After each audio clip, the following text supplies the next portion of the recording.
الحمد لله وكفى وسلام على عباده الذين اصطفى أما بعد فأعوذ بالله من الشيطان الرجيم بسم الله الرحمن الرحيم قد أفلح من تزكى وذكر اسم ربه فصلى وقال رسول الله صلى الله عليه وسلم والشمس وضحاها والقمر إذا تلاها والنهار إذا جلاها والليل إذا يغشاها والسماء وما بناها والأرض وما طحاها ونفس وما سواها فألهمها فجورها وتقواها قد أفلح من زكاها وقد خاب من دساها صدق الله العظيم اللهم صل وسلم على سيدنا محمد النبي الأمي وعلى آله وسلم تسليما كثيرا كثيرا سبحان ربك رب العزة عما يصفون وسلام على المرسلين والحمد لله رب العالمين۔ میرے محترم دوستوں اور بزرگوں، قرآن کریم میں اللہ تبارک و تعالی نے ایک مقام پر ایک ساتھ چند قسمیں اٹھانے کے بعد ایک میسیج دیا۔ اس انداز کا میسیج اور اس انداز کا پیغام پورے قرآن کریم میں اللہ نے کہیں نہیں دیا، جس انداز کا اتنی قسموں کے بعد اللہ ایک حکم دے رہے ہیں۔ بعض علماء نے لکھا کہ اللہ نے 7 قسمیں اٹھائیں اور بعض نے اس سے زیادہ کا بھی ذکر فرمایا۔ ان 7 قسموں کے بعد اللہ فرما رہے ہیں قد افلح من زکاہا وقد خاب من دساہا، تحقیق کامیاب ہو گیا وہ شخص جس نے اپنی اصلاح کرا لی، جس نے اپنی فکر کر کے اپنی تربیت کرا لی۔ وقد خاب من دساہا، اور تباہ ہو گیا، برباد ہو گیا وہ شخص جس نے اپنی اصلاح نہیں کرائی۔ اور 7 قسمیں کھانے کے بعد اللہ اس حکم کو بیان فرما رہے ہیں۔ اس سے اندازہ کریں کہ اپنی تربیت اور اپنی اصلاح کتنی ضروری ہے۔ حالانکہ اللہ تعالیٰ کو کوئی بات کہنے سے پہلے قسم کھانے کی ضرورت نہیں ہے، لیکن ان قسموں کے ذریعے اس بات کی اہمیت کا اندازہ انسانوں کو کرنا چاہیے کہ اللہ 7 قسمیں کھانے کے بعد اگر کوئی بات ارشاد فرما رہے ہیں تو اس بات کی کتنی اہمیت ہو، اس بات کا کتنا وزن ہونا چاہیے۔ جیسے کوئی شخص کہے نا تجھے تیری ماں کی قسم، تیرے سر کی قسم، تیری بیوی کی قسم، تیرے بچوں کی قسم، تیرے روزگار کی قسم وغیرہ وغیرہ، تو انسان کہے گا بابا کیا بات ہے، اتنی ساری قسمیں کیوں دے رہے ہو، آگے بات بھی تو بتا کیا ہے۔ تو یہ اس قسم دینے والے کے انداز سے، قسم دینے والا اپنے اس انداز سے یہ میسج دینا چاہتا ہے کہ دیکھ آگے جو میں کہنا چاہ رہا ہوں نا وہ بات بڑی اہم ہے، وہ عام بات نہیں ہے، وہ بڑی اہم بات ہے، بہت ضروری بات ہے۔ تو اللہ تعالیٰ بھی ارشاد فرما رہے والشمس وضحاها والقمر اذا تلاها والنهار اذا جلاها والليل اذا يغشاها والسماء وما بناها والارض وما طحاها ونفس وما سواها۔ قسم ہے سورج کی اور اس کی روشن ہونے کی، اور چاند کے اور اس کے نکلنے کی، اور دن کی اور اس کے روشنی کی، اور رات کی اور اس کی تاریکی کی، اور آسمان کی وغیرہ وغیرہ، اتنی قسمیں اللہ کھا رہے ہیں۔ پھر فرما رہے دیکھو کامیاب وہ ہوگا جس نے اپنے آپ کو سنوار لیا، جس نے اپنی تربیت کر لی، جس نے اپنی اصلاح کر لی. یاد رکھیے میرے دوستوں، میرے عزیزو، انسان کی دنیا کے اندر عزت احترام دو کمالات کی وجہ سے ہے.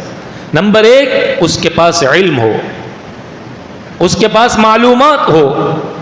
جتنا علم اس کے پاس ہوگا، جتنی معلومات اس کے پاس ہوں گی، اتنی اس کی قدر ہوگی، اتنی اس کی اہمیت ہوگی، اتنا لوگوں کی نگاہ میں اس کی عزت اور ان کے دلوں میں، لوگوں کے دلوں میں اس کا رتبہ اور مرتبہ ہوگا.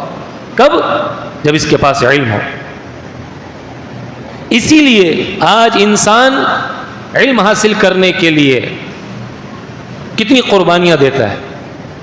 ایک باپ اپنی بچے کو، میری اولاد کچھ سیکھ جائے، اس کے لیے کتنی قربانی دیتی ہے. کتنی فیس دینی پڑے وہ باپ اس دینے سے دریغ نہیں کرتا. کیوں؟ اگر میرے بیٹے کے پاس، میری اولاد کے پاس علم ہوگا تو کل اس کی قدر ہوگی، گزرتے وقت کے ساتھ اس کی اہمیت ہوگی، اس کی عظمت ہوگی. علم حاصل کرنے کے لیے قربانی دینی پڑتی ہے، اور جہالت حاصل کرنے کے لیے کوئی قربانی نہیں. ایک آدمی جاہل ہو، جاہل بننے کے لیے کوئی قربانی نہیں دینی پڑتی، محنت نہیں کرنی پڑتی، تگ و دو نہیں کرنی پڑتی، پیسہ نہیں لگانا پڑتا. ہاں، علم کے لیے پیسہ لگانا پڑے گا، محنت کرنی پڑے گی، قربانی دینی پڑے گی، کیونکہ اس کے بعد انسان کے اندر ایک جوہر آ جائے گا. اسی طرح میرے دوستوں، میرے عزیزو، اخلاق حسنہ، اچھی عادات، اچھے اخلاق. نمبر 2، اخلاق حسنہ، اچھی عادات، اچھے اخلاق. اس کے لیے بھی انسان کو محنت کرنی پڑتی ہے کہ میرے دل میں کسی کی نفرت نہ ہو، کسی کے لیے بغض نہ ہو، کسی کے لیے عداوت نہ ہو، کسی کے لیے برائی نہ ہو، گالی میں نہ دوں، بدتمیزی میں نہ کروں، غصہ میں نہ کروں. یہ ساری چیزوں کی پریکٹس کرنی پڑتی ہے، تب جا کے انسان کے اندر اچھے اخلاق پیدا ہوتے. تو اچھے اخلاق کے لیے محنت کرنی پڑتی ہے، اور برے اخلاق کے لیے غیبت ہے، حسد ہے، کینہ ہے، بغض ہے، عداوت ہے، گالم گلوچ ہے، جھوٹ بولنا ہے، دھوکہ دینا ہے. اس کے لیے کوئی محنت نہیں کرنی پڑتی، اس کے لیے کوئی محنت نہیں کرنی پڑتی. وَمَا أُبَرِّئُ نَفْسِي إِنَّ النَّفْسَ لَأَمَّارَةٌ بِالسُّوءِ إِلَّا مَا رَحِمَ رَبِّي. انسان کے اندر اللہ نے نفس رکھا ہے، نفس امارہ، برے نفس کا کام ہی یہی ہے کہ انسان کو برائی کی طرف لے کر جائے، مگر اس برائی سے وہی انسان بچ سکتا ہے، نفس کی شرارت سے، جس انسان پر اللہ کی رحمت ہو. إِنَّ النَّفْسَ لَأَمَّارَةٌ بِالسُّوءِ إِلَّا مَا رَحِمَ رَبِّي. تو اس برائی سے اپنے آپ کو بچانے کے لیے محنت کرنی پڑے گی. آپ دیکھیں، دنیا کا کوئی کام بھی آپ لے لیجئے، کوئی بڑی سی بلڈنگ بنانی ہو، تعمیر کرنی ہو، اس کے لیے کتنی محنت لگے گی، کتنا وقت لگے گا. اور اس کو خراب کرنا ہو، برباد کرنا ہو تو کتنا وقت لگے گا. چند لمحات میں خراب ہو جائے گی، تہس نہس ہو جائے گی، ٹھیس ہو جائے گی عمارت. اسی طرح کھانا بڑی محنت سے پکے گا، لذت، ذائقے والا، کتنی محنت لگتی ہے. اور اس کو بگاڑنا ہو تو ایک مٹھی مٹی کی ڈال دو، کتنی دیر لگتی ہے، اس کا سارا کھانے کا ذائقہ، کھانے کا مزہ، کھانے کا سب خراب اور برباد ہو جائے.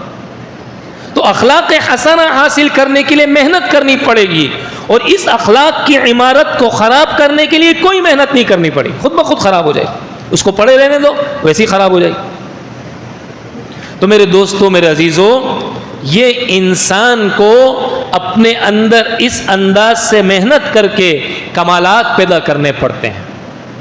اب انسان کے اندر اللہ نے کیا کیا؟ اللہ قرآن میں فرماتا ہے وَنَفْسٍ وَمَا سَوَّاهَا فَأَلْهَمَهَا فُجُورَهَا وَتَقْوَاهَا قَدْ أَفْلَحَ مَنْ زَكَّاهَا وَقَدْ خَابَ مَنْ دَسَّاهَا. دیکھو، ہم نے تمہارے اندر نیکی کا مادہ بھی رکھ دیا، ہم نے تمہارے اندر برائی کا مادہ بھی رکھ دیا، لیکن سنو، کامیاب وہ ہوگا جو نیکی پر اپنے آپ کو لے کر آئے اور برائی سے اپنے آپ کو بچائے. فَمَنْ شَاءَ فَلْيُؤْمِنْ وَمَنْ شَاءَ فَلْيَكْفُرْ. مرضی ہے تمہاری، چاہے ایمان لے کر آؤ، چاہے کفر کی طرف چلے جاؤ. وَهَدَيْنَاهُ النَّجْدَيْنِ. یہ دو راستے تمہارے سامنے ہیں.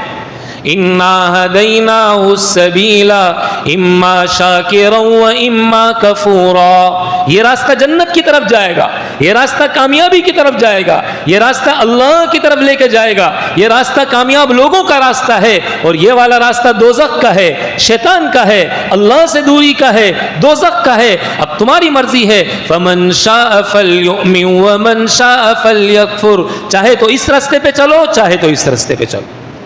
کامیابی چاہتے ہو تو یہ راستہ ہے, ناکامی چاہتے ہو تو یہ راستہ ہے, دونوں تمہارے لیے کھلے. اب انسان کامیابی والے راستے پر آ جائے اور انسان کامیاب ہو جائے, ناکامی سے بچ جائے, ناکامی والے راستے سے, ناکامی والے کاموں سے بچ جائے, اس کے لیے اس کو چند کام کرنے پڑے. سب سے پہلا کام, اس شخص کو نیک لوگوں کی صحبت اختیار کرنی پڑے. نیک لوگوں کی صحبت یہ انسان کو کامیابی کی طرف لے جائے گی, یہ انسان کو تقوی کی طرف لے جائے گی, یہ انسان کو اللہ تک پہنچا دے گی, یہ انسان کو اللہ کی محبت عطا کر دے گی. صحبت صالح ترا صالح من کنت. نیک لوگوں کی صحبت تمہیں نیک بنا دے گی اور بروں کی صحبت تمہیں برا بنا دے گی. تو سب سے پہلی چیز نیک لوگوں کی صحبت ہے. آپ دیکھیے دنیا کے اندر اگر آپ اپنی الماری میں کپڑوں کو رکھیں نا, اور ان کپڑوں کے ساتھ چند دنوں کے لیے پھول بھی رکھ دیں گلاب کا, تو آپ کے کپڑوں سے گلاب کے پھول کی خوشبو آنے لگ جائے گی. حالانکہ گلاب کا عطر آپ نے اس میں لگایا نہیں ہے, لیکن پھر بھی خوشبو آ رہی ہے. کیوں؟ اس لیے کہ ان کپڑوں نے کچھ عرصہ گلاب کے پھول کے ساتھ گزارا. آپ کسی خوشبو والے کی دکان پہ چلے جائیں, اللہ کے نبی حدیث میں اس طرح مثال دے کے بیان فرما رہے, اگر تم کسی خوشبو والے کی دکان پہ چلے جاؤ, عطار کی دکان پہ چلے جاؤ, تمہیں بھی خوشبو مل جائے گی. خوشبو سونگھ لو گے, اور عطار سخی ہوا تو تمہیں لگا بھی دے گا, تم خرید بھی لو گے, تو فائدہ ہو گیا نا. اور اگر تم کسی لوہے کی آگ کی بھٹی پر چلے جاؤ, آگ کی بھٹی پہ چلے جاؤ, وہاں جا کر اگر آگ تمہارے کپڑوں کو نہ بھی لگے تو بھی اس کی بدبو اور اس کی کالک کی وجہ سے تمہارے کپڑے تو کالے ہو ہی جائیں گے. اسی طرح نیک آدمی کی صحبت انسان کو نیکی کی طرف لے آتی ہے, اور برے شخص کی صحبت انسان کو برائی کی طرف لے جاتی ہے. نیک آدمی کی صحبت انسان کے دل میں نورانیت لانے کا ذریعہ ہے, اور برے انسان کی صحبت انسان کے دل میں ظلمت کے اترنے کا ذریعہ ہے. جو آدمی اللہ والوں کے ساتھ بیٹھتا ہے اللہ کی محبت آتی ہے, جو آدمی دنیا داروں کے ساتھ بیٹھتا ہے دنیا کی محبت آتی ہے. عورتوں کے ساتھ بیٹھتا ہے, عورتوں والا مزاج بن جائے. جیسی صحبت ہوگی ویسا اثر آئے گا, جیسی صحبت ہوگی ویسا اثر آئے گا. سب سے پہلی چیز اس لیے میرے دوستوں, میرے عزیزوں, کیا ہے کہ ہم اپنی صحبت کو درست کریں, نیک لوگوں کی صحبت اختیار کریں. دیکھیں نا اللہ قرآن کریم میں ارشاد فرما رہے, یا ایھا الذین آمنوا اتقوا اللہ وکونوا مع الصادقین.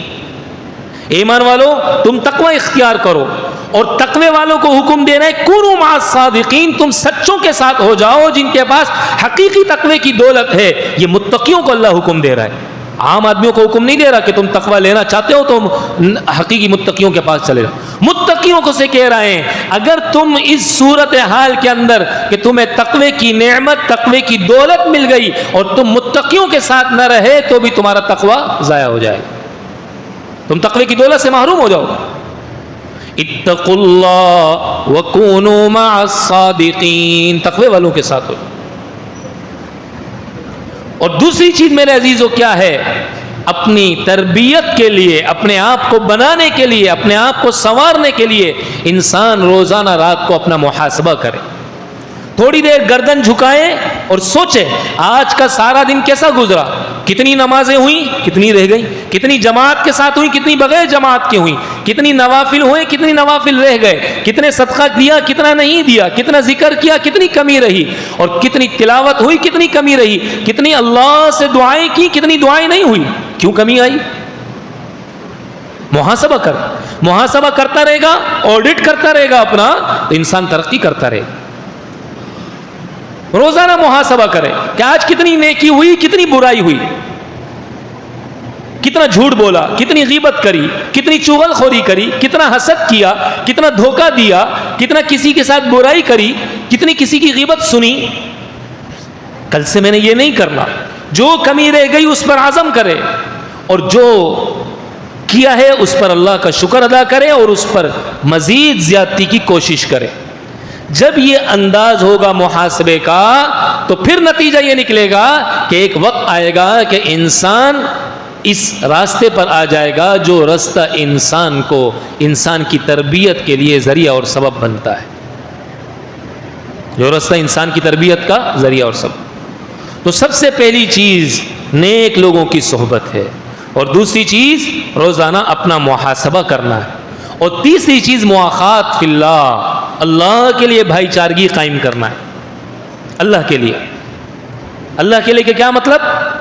اللہ کے لیے کا مطلب یہ ہے ایسا اپنا دوست منتخب کریں جو ہمارے لیے نیکی پہ آنے کا ذریعہ اور سبب ہو، ایسا دوست ہو جو گناہ سے رکنے کا ذریعہ اور سبب ہو. اب اپنے پڑوسی کو دوست بنا لیں اور عزم کریں کہ دیکھو اب ہم ساتھ نماز پڑھنے جایا کریں، اب ہم ساتھ قرآن کی تلاوت کے لیے جایا کریں، اب ہم ساتھ بیٹھ کے ذکر کیا کریں گے، ساتھ بیٹھ کر دعائیں مانگا کریں گے، ساتھ بیٹھ کر مالی نیکیاں کریں گے، ساتھ مل جل کر یہ کام کریں گے. اللہ کے نبی جب مدینہ منورہ تشریف لائے، آپ علیہ الصلوۃ والسلام نے سب سے پہلا کام یہ کیا، انصار اور مہاجرین میں مواخات قائم کر دی، بھائی چارگی قائم کر.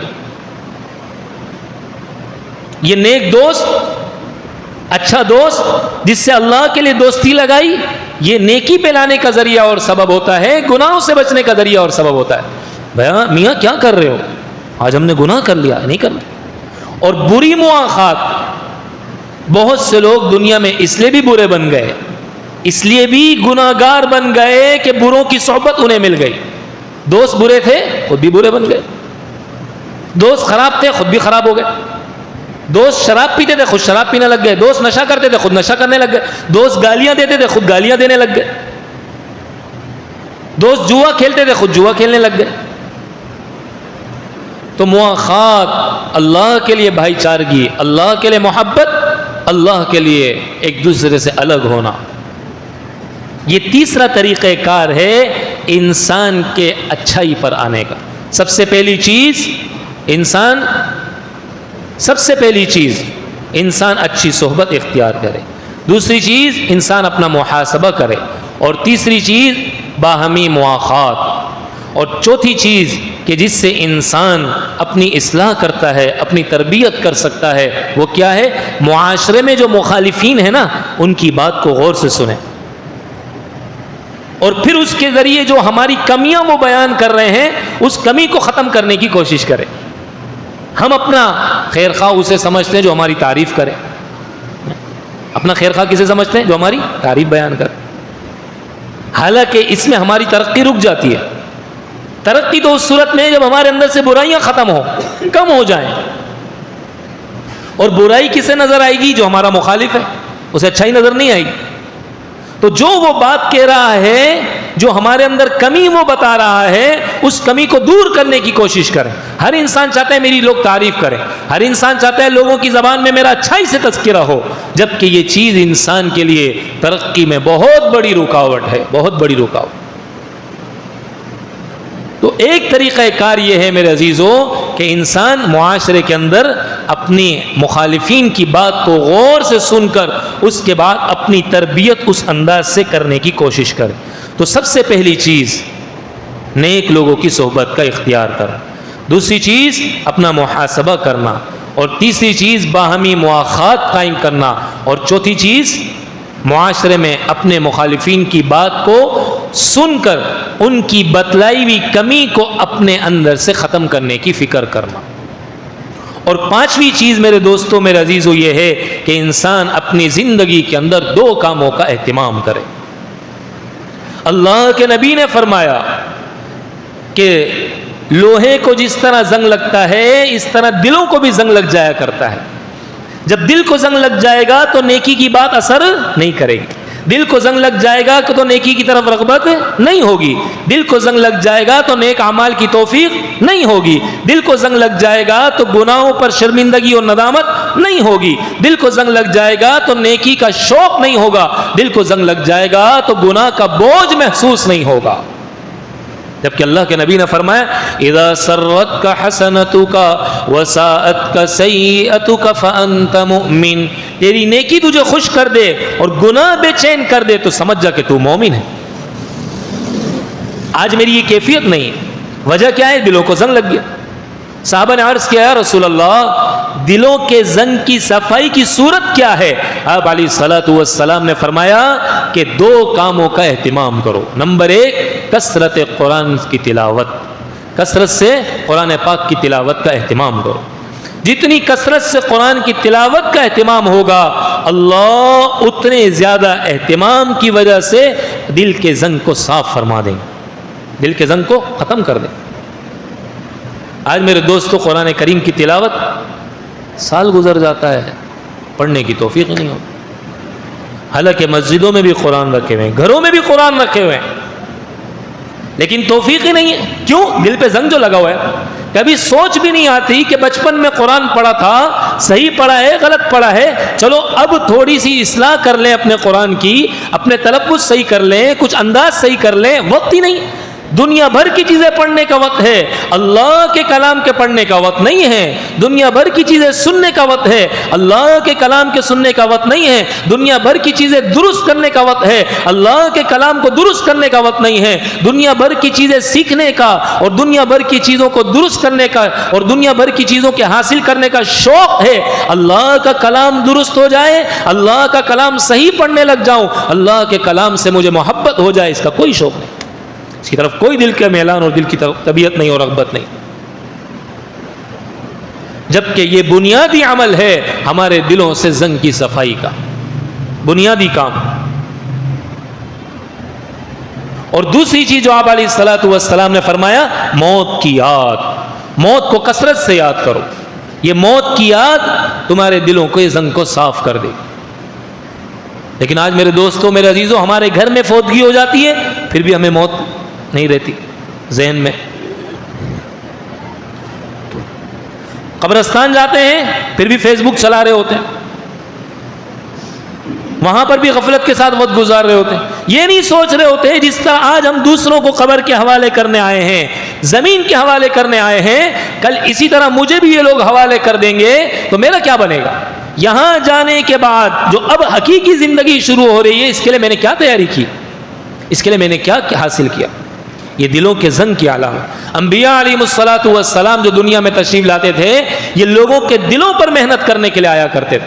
آج کی سائنس نے کتنی ترقی کر لی ہے, سمندر میں جہاز چلا دیے, فضاؤں میں جہاز چلا دیے, لوہے پر محنت کری, فضا میں کھڑا کر کے گھما دیا, پنکھے کی صورت میں, ہوا کی صورت میں, ایئر کنڈیشن بنا, کیا کچھ نہیں بنایا. لیکن میرے دوستو کہ سائنس کی ترقی سے کوئی انسان نہیں بنا, آج تک انسان نہیں بنا, اس لیے کہ یہ چیزوں پر محنت کی گئی ہے, چیزوں کی ترقی ہو گئی. انسان پر تو انسان پر محنت کرنے سے انسان بنے گا. اور انبیاء علیہ الصلوۃ والسلام جو آیا کرتے تھے وہ انسانوں پر محنت کرنے کے لیے آیا کرتے تھے, انسانوں کے دلوں پر محنت کرنے آیا کرتے تو انسان بنے تھے, انسان بنتے تھے. پھر آج کا انسان ظاہری ترقی کے پیچھے پڑ گیا, نتیجہ کیا نکلا؟ گناہ کا احساس ختم ہو گیا.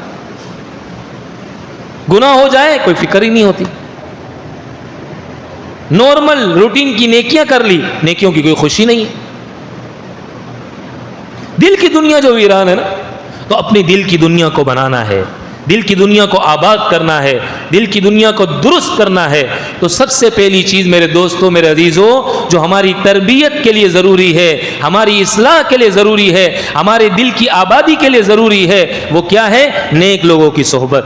نمبر 2 انسان اپنا محاسبہ کرے کہ کیا نیکیاں کریں آج کے دن میں اور کیا کیا گناہ میری زندگی میں ہوئے. نمبر 3 باہمی مواخات, اللہ کے لیے اپنے ایسی بھائی چارگی قائم کرنا جو بھائی چارگی ہمیں نیکی کی طرف لے کر آنے کا اور گناہوں سے بچنے کا ذریعہ اور سبب ہو. نمبر 4 معاشرے میں اپنے مخالفین کی بات کو, نکتہ چینی کو سن کر اپنی تربیت ان کی بتلائی ہوئی بات سے اپنی تربیت کرنا, جو کمی وہ بتلا رہے ہیں اس سے اپنے آپ کو پاک کرنا. اور نمبر 5 اپنی زندگی کے اندر اس بات کا اہتمام کرنا کہ قرآن کریم کی تلاوت بھی ہو اور موت کی یاد بھی ہو. یہ 5 باتیں، 5 اعمال ایسے ہیں کہ جس کی وجہ سے میرے دوستوں، میرے عزیزوں، انسان اس دنیا کے اندر بہت ترقی کر سکتا ہے، اپنی تربیت کر سکتا ہے، دل کی دنیا کو آباد کر سکتا ہے. ورنہ دل کی دنیا ویران ہو چکی ہے. اللہ کے نبی نے فرمایا نا، ایک گناہ کرتا ہے دل میں ایک سیاہ نقطہ لگ جاتا، پھر دوسرا کرتا ہے دوسرا لگ جاتا، حتیٰ کہ پورا دل سیاہ ہو جاتا. پھر انسان کو احساس نہیں ہوتا کتنی گناہ کرتا رہے.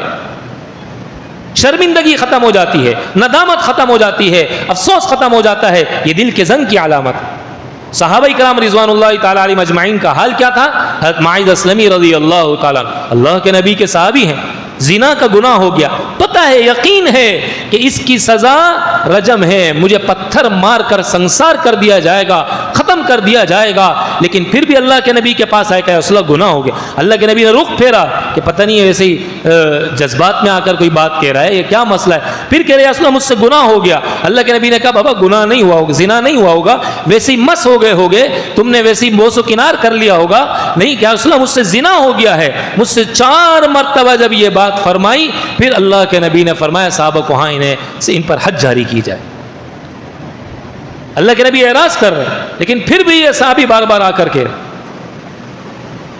کیوں؟ اس لیے کہ بوجھ ہے، احساس ہے. اگر اس گناہ کے ساتھ موت آ گئی تو میرا کیا حال ہوگا، اس گناہ کے ساتھ قبر میں چلا گیا تو میرا کیا حال ہوگا. آج میرے عزیزوں ہمارے گناہ کتنے ہیں زندگی میں، کیا خلوت، کیا جلوت. یہ موبائل فون کس کی خلوت پاک، کس کی جلوت صحیح، کتنی غفلت کے اندر رکھا ہوا ہے، کتنے گناہوں کے اندر رکھا ہوا ہے. ان کا بھی احساس ہی نہیں ہوتا، کبھی فکر ہی نہیں ہوتی. ایک صحابیہ تھی نا، ان سے بھی زنا ہو گیا. حضرت غامدیہ رضی اللہ تعالیٰ عنہ، یا رسول اللہ مجھ سے گناہ ہو گیا. اللہ کے نبی نے فرمایا اور میرے پیٹ میں یہ گناہ کا حمل ہے. آپ علیہ الصلوۃ والسلام نے فرمایا پہلے تو اللہ کے نبی نے اعراض کیا، چلی جاتی ہے، رات گئی بات گئی، ہم تو کہتے ہیں رات گئی بات گئی بابا. پھر آئیں اللہ کے نبی کو کہنے کہ رسول اللہ میرے پیٹ میں وہ بچہ اس گناہ کا پل رہا ہے. آپ علیہ الصلوۃ والسلام نے فرمایا اسے پیدا ہونے کو 9 مہینے بعد پھر آ گئی. پھر اللہ کے نبی نے فرمایا بابا اسے 2 سال دودھ پلاؤ، جب یہ کھانا سیکھ جائے، روٹی چبانا سیکھ جائے پھر آنا.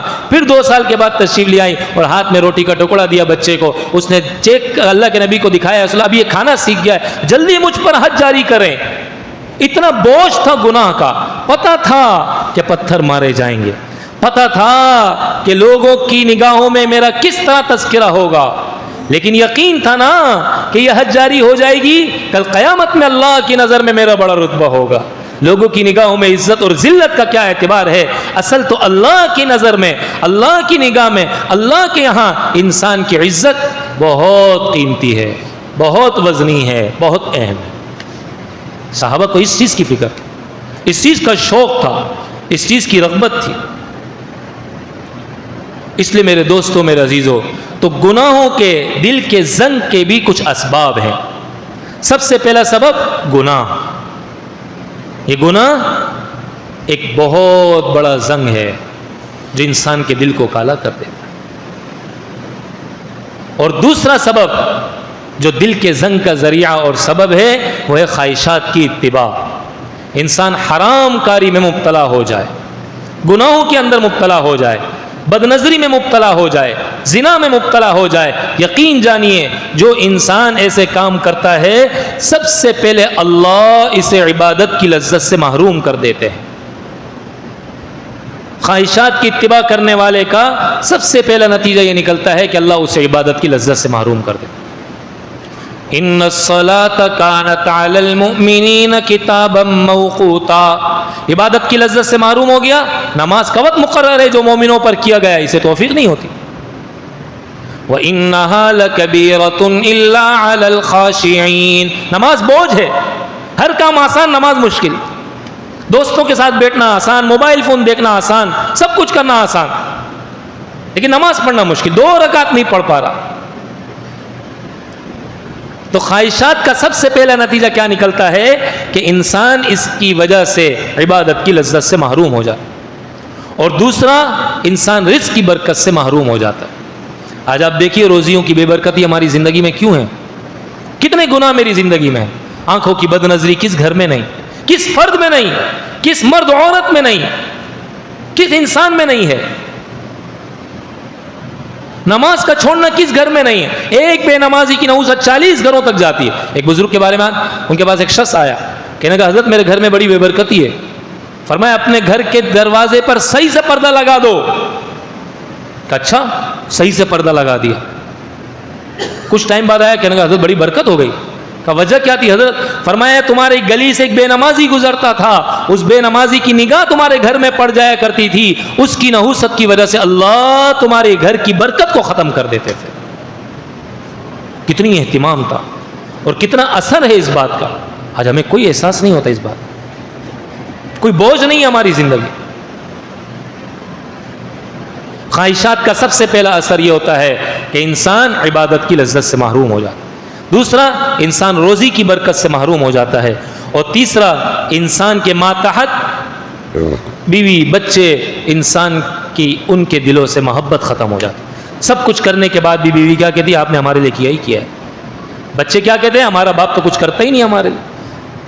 جس باپ نے اپنی جوانی ان بچوں کے لیے گنوا دی، اپنی جوانی ان بچوں کے لیے لگا دی، اپنا خون پسینہ بہا دیا، اپنے آپ کو بوڑھا کر دیا، ان کو جوان کرتے کرتے طاقتور بناتے بناتے اس کی اپنی کمر جھک گئی، یہی اولاد کہتی ہے ہمارا باپ ہمارے لیے کرتا ہی کچھ نہیں تھا، ہمارا باپ ہمارے لیے کرتا ہی کچھ نہیں۔ تو میرے دوستو، خواہشات کی اتباع اور خواہشات کی اتباع اور خواہش پرستی کا نتیجہ یہ نکلتا ہے انسان عبادت کی لذت سے محروم ہو جاتا ہے۔ نمبر 2، انسان رزق کی برکت سے محروم ہو جاتا ہے۔ نمبر 3، انسان کے ماتحت انسان کی بیوی بچے جن کے لیے انسان بڑی بڑی قربانیاں دیتا ہے، ان کے دلوں سے انسان کی محبت ختم ہو جاتی ہے۔ دل کے زنگ کا سب سے پہلا سبب گناہ زندگی کے اندر ہو، دوسرا سبب خواہشات کی اتباع ہو، اور تیسرا سبب انسان حرام خوراک کا استعمال کرے۔ حرام خوراک اس دل کے انسان کے دل کو زنگ آلود کر دیتی، زنگ والا کر دیتی، پھر انسان کسی کا احساس نہیں کرتا۔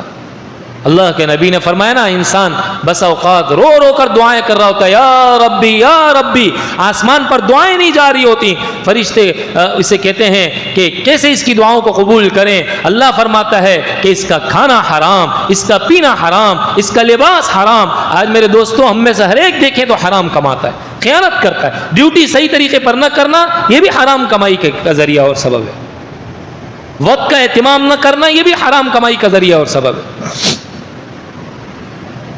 جو کام دیا جائے اس کام کے علاوہ میں اس کام کے وقت میں لگنا یہ بھی حرام کمائی کو لے کر آنے کا ذریعہ ہے۔ صرف یہی حرام کمائی نہیں ہے، انسان چوری کر لے، ڈاکہ ڈال لے، انسان میراث بھائیوں کی چھوٹوں کی بڑوں کی دبا لے، صرف یہی حرام نہیں ہے۔ جو ذمہ داری ہمیں دی گئی ہے، جس کی ہمیں تنخواہ دی جاتی ہے، اس ذمہ داری کو صحیح طریقے پر نہ کرنا یہ بھی حرام کمائی ہے، یہ بھی حرام کمائی۔ تو سب سے پہلی چیز دلوں کے جو زنگ کا ذریعہ اور سبب ہے گناہ، نمبر 1۔ نمبر 2، انسان خواہشات کی اتباع کرے۔ نمبر 3، انسان حرام خوری کرے۔ اور نمبر 4، انسان کثرت سے باتیں کرے، بس کام باتیں کرنا، باتیں کرتا رہے، زبان ہی چلتی رہتی ہے، زبان ہی چلتی رہتی۔ اس لیے ایک بزرگ فرمانے لگے نا کہ وہ شخص کہ جس کی زبان کا استعمال درست ہو جائے اور جس کی نماز درست ہو جائے، دنیا کا کامیاب ترین انسان، دنیا کا کامیاب ترین، جس کی زبان ٹھیک ہو جائے اور جس کی نماز ٹھیک ہو جائے، اس کا سب کچھ ٹھیک ہو جائے، اس کا سب کچھ ٹھیک ہو جائے۔ اس لیے میرے دوستوں، میرے عزیزوں، آج وقت ہے، آج ہم اپنی تربیت کر لیں، اپنی اصلاح کر لیں۔ تو اصلاح کے جو اسباب ہیں، تربیت کے جو اسباب ہیں، وہ 5 باتیں ہیں۔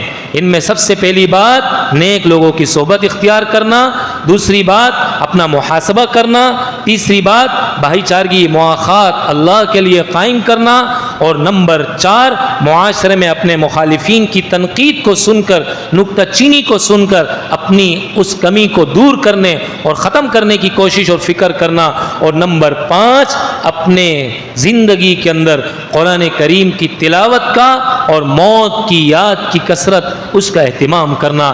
یہ 5 چیزیں ہماری زندگی کے اندر ہماری تربیت کا ذریعہ اور سبب ہیں، اور 3 چیزیں ایسی ہیں کہ جو ہماری زندگی میں ہماری خواہشات کی وجہ سے ہمیں تباہ و برباد کر دیں گی، اور اسی طریقے سے 4 باتیں ایسی ہیں